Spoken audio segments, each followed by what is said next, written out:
Magandang araw po sa ating lahat mga boss. Kumusta po kayong lahat? Ipapasilip ko lang po sa inyo itong pininturahan kong motor. Ito po mga boss ay Raider 150 na carb po siya. Panoorin po ninyo mga boss hanggang sa dulo ang video na ito para po makita po ninyo ng step by step kung paano po ito ginawa at ang mahalaga po dito kung ano po ang pintura na ginamit. So dahil sa ilang taon na rin po ang motor na ito mga boss, natural lang po na magkaroon po talaga ng mga gasgas na. Ayan, yung buong katawan po ng motor na ito mga boss, yung mga fairing po, makikita po dito, ayan po, pag natutumba kasi ang motor, yan po ang nauna talaga itong headlight. So marami pong gasgas dito. Hindi lang po gasgas ang nakikita po natin dito mga boss. Meron din pong mga bakas po ng mga chemicals na natapon po dito at hindi na po natanggal. So ngayon mga boss, tinatanggal po natin ang lahat po ng mga fairings nitong motor na ito. At pagkatapos po tanggalin natin yung mga fairings po ng ating motor, ay nililihan na po natin ngayon. Kung napansin po niyo mga boss, ginagamitan po natin ng tubig. Normal po ito kapag magliha po tayo ng mga sasakyan o kagaya po nitong motor mga boss. Nagamitan po talaga ng tubig pag nagliha. So ngayon mga boss, ito po yung gagamitin natin pintura para po sa ating motor. Ito po ay Gilder Prestige Automotive Pure 2K Polyurethane. Ang gamit po nating primer dito mga boss ay Gilder Prestige Automotive Pure 2K Polyurethane na Fast Dry Primer Surfacer. At dahil sa polyurethane po ito mga boss, mayroon po itong catalyst o hardener. Ang mixing ratio po dito mga boss ay 3:1. Ibig sabihin, 3 parts po ang ating primer surfacer at 1 part naman po yung ating catalyst o ating hardener. At siyempre, hinaluan po ito ng thinner. Yung Automotive Pure 2K Polyurethane na thinner 7,000. So yan po yung kanyang panghalo po talaga. Para po dito sa pintura po ng Gilder Prestige Automotive 2K Polyurethane. At ngayon, haluin na po natin mga boss. So, binuhos na po natin yung ating primer surfacer.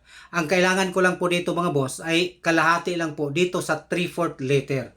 At siyempre, dahil sa itong hardener nito ay may laman po na 1/4 liter, kailangan lang din po natin ang kalahati doon sa 1/4, yung 1/8 po. Saka po natin lagyan ng thinner 7,000. At kapag nilagay na po natin yung ating thinner, kailangan na po natin siyang haluin po ng husto. Nang sa ganun mga boss, maganda po ang resulta ng ating trabaho. Para po sa akin mga boss, kapag naghahalo po ako, bago po ako mag-spray, ay paabutin ko po ng 2 hanggang 3 minuto para maganda po talaga ang pagkakahalo nito. At para po sa akin mga boss, nakaugalian ko na po na kapag ako po yung mag-spray, talagang sinisigurado ko na wala po talagang dumi na makakalusot. Kaya ang ginagawa ko mga boss, sinasala ko po gamit po ang stocking.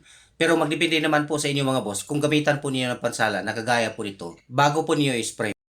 At ngayon mga boss, ina-apply na po natin yung ating Gilder Prestige Automotive Pure 2K Polyurethane na primer surfacer. Sa pag-spray po nito mga boss, itong ating primer, basta una pa lang po, kailangan huwag niyo munang puruhin. Huwag munang basahin ng husto. I-spray po natin ito ng manipis lang. Hindi po natin biglayin mga boss sa pagkapal. Gawa ng meron pa po tayong second coat at third coat. At nang natuyo na nga po ito mga boss, ito na, mag-spot na po tayo ng body filler dito po sa may parting may mga gasgas. At ang gamit po natin mga boss na body filler ay itong Gilder Durapatch Polyester Body Filler. Meron po itong cream o hardener na kung saan ihalo po natin dito. Wala po itong kaibahan sa ibang mga body filler na hahaluan po natin. So yan po ang ating mamasilyahan.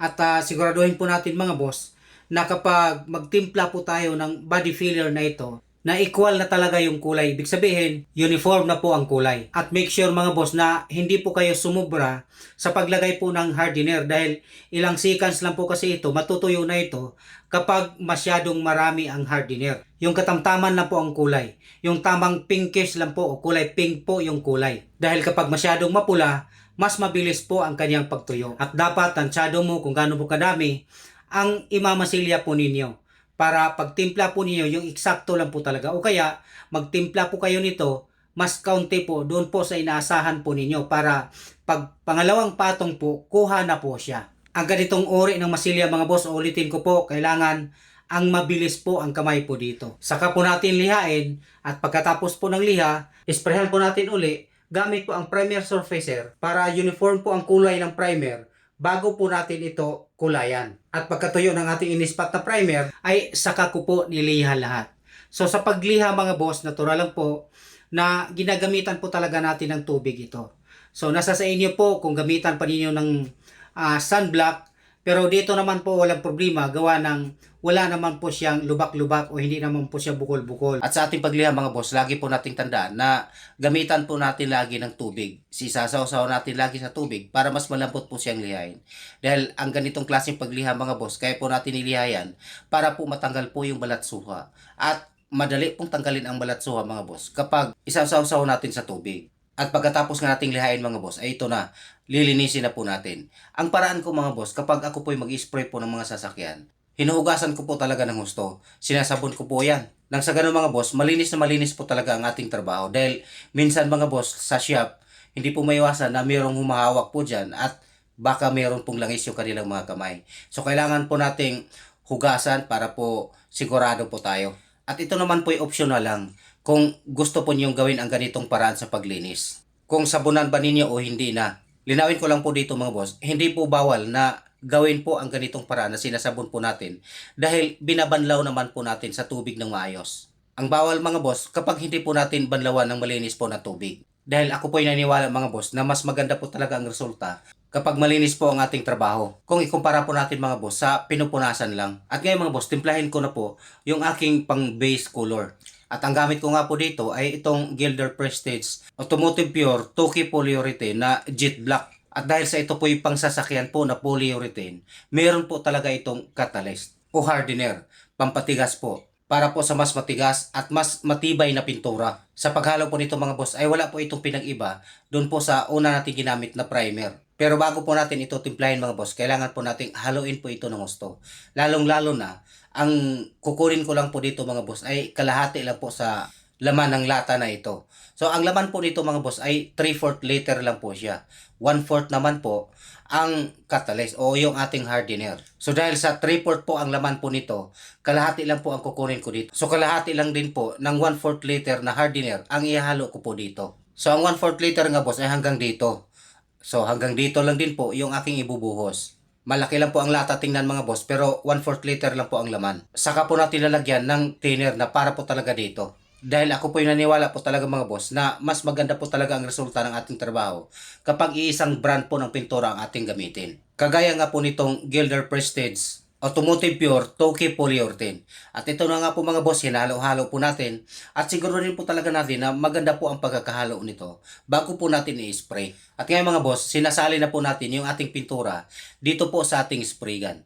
At kung inyo napansin mga boss, ginagamitan po uli natin ito ng pansala po bago po natin ito i-spray. At sa pag-spray po nitong kulay mga boss, kailangan lang pong alalay po ang pag-spray. Ibig sabihin, hindi po natin kaagad basain. Katamtaman lang din po ang hangin, hindi po masyadong malakas ang hangin, at hindi po malapad ang buga po nating spray gun. Sa pag-spray po ng base coat o maging doon po sa primer at sa ating top coat, ang kailangan lang po dito mga boss na wag po nating basahin ng gusto kaagad dahil magsisikan coat pa naman at mayroon pang third coat. Dahil sa aking karanasan mga boss sa pagpipintura po ng mga sasakyan, talagang mas maganda po ang resulta kapag hindi mo siya madaliin. Yung unti-unti po na kapal po niya. Dahil kapag biglain po natin sa pagkapal mga boss, magkakaroon po siya ng balatsuha ng matindi. Lalong-lalo na kung malakas po ang hangin.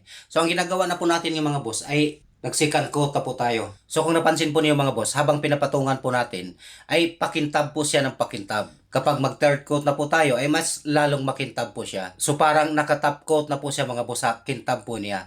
Pero yan po ay kulay pa lang po. Wala po yung ating top coat po dito.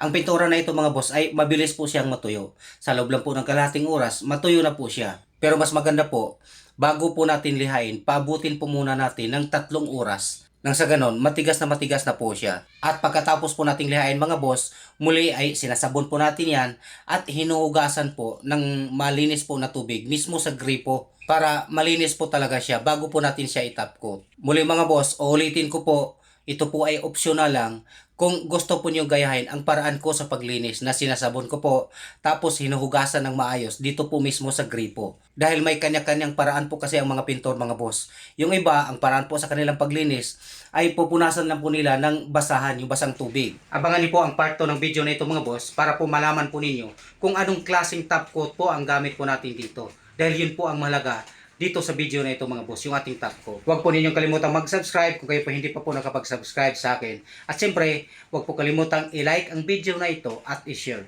Maraming salamat po.